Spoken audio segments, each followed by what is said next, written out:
நடக்கணும். கார் இந்த மாதிரி நின்னு போனது ஜஸ்ட் ஒரு ஆக்சிடென்ட் நினைச்சு மறந்துரு. இப்போ அதெல்லாம் பிரச்சனை இல்ல மேடம். அந்த பாரதி கொஞ்ச நேரத்துக்கு முன்னாடி என்கிட்ட என்னெல்லாம் பேசிட்டு போனான்னு தெரியுமா?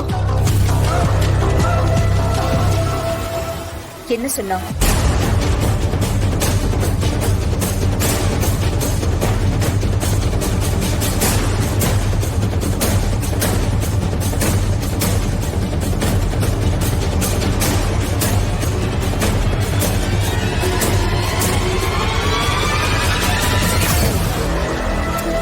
பவானி, மித்ரா சொல்றதெல்லாம் வச்சு பார்த்தா பாரதி ஏதோ ஒரு முடிவோடு இருக்கிற மாதிரி தான் எனக்கு படுது. நீங்க சொல்றது உண்மைதான். எப்படியாவது ஏதாவது ஒரு ஆதாரத்தை புடிச்சு இந்த கல்யாணத்தை தடுத்து நிறுத்தணும் தான் அவ பாப்பான்.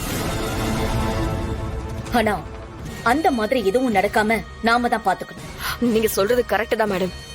ஆனா எனக்கு இப்ப இருக்கிற ஒரே பயமே தோற உயிரோட இருக்கிற விஷயம் தான்.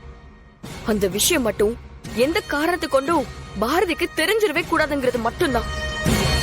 ஏன்னா அவ சும்மாவே இந்த ஆட்டம் போட்டுக்கிட்டு இருக்கா. தோற உயிரோட இருக்கிற விஷயம் தெரிஞ்சது அப்புறம் அவ கால்ல சலங்கையை கட்டி விட்ட மாதிரி ஆட ஆரம்பிச்சிருவா. அதுக்கப்புறமா அவளை தடுத்து நிறுத்தவே முடியாது. ஆமா, தோற விஷயம் மட்டும் அவளுக்கு தெரியவே கூடாது. மேடம், பிரியா சேஃபா தானே இருக்கா? சேஃப் தான் மித்ரா.